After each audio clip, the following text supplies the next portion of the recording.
Menteri Koordinator Bidang Maritim dan Investasi Luhut Binsar Panjaitan mengaku mendapat 3 komitmen investasi dari Cina.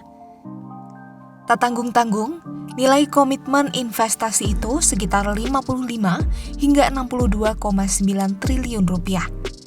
Luhut menceritakan perjalanan pertama ia dan timnya dimulai dari kota Shanghai dan bertemu dengan salah satu perusahaan yang memproduksi bahan baku solar panel terbesar di dunia. Pertemuan ini sebagai langkah finalisasi atas komitmen investasi 62 triliun rupiah. Setelah dari Shanghai, mereka kemudian lanjut melakukan kunjungan kerja ke Ningbo dan menemui salah satu perusahaan tekstil di Cina. Perusahaan ini dianggap Luhut juga menjadi yang terbesar, setidaknya di Cina.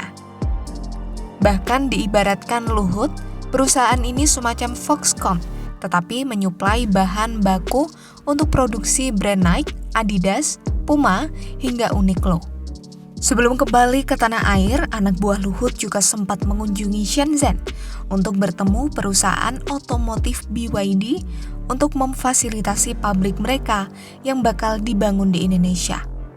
Perusahaan tersebut juga telah mengumumkan harga untuk setiap serinya, mulai dari 425 juta hingga 719 juta rupiah.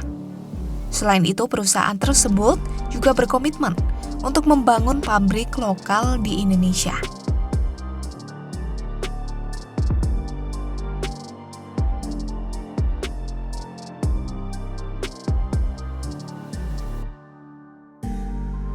Relasi Indonesia dan Cina dalam bidang investasi tergolong baik. Presiden Jokowi konsisten meningkatkan kerjasama ekonomi dengan Cina sambil tetap membuka pintu lebar-lebar bagi negara lain. Hal itu terlihat dari kontribusi Cina yang semakin besar dan nyata. Bila dilihat dari investasi asing langsung atau foreign direct investment, selama 2015 triwulan 3 2020, Cina menempati posisi ketiga terbesar dengan nilai 17,29 miliar dolar AS.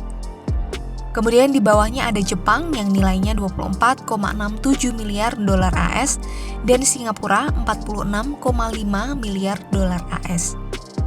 Data ini didapat dari Badan Koordinasi Penanaman Modal atau BKPM pada 2020. Selama hampir 5 tahun, nilai FDI Cina di Indonesia mengalami peningkatan signifikan hingga 559%.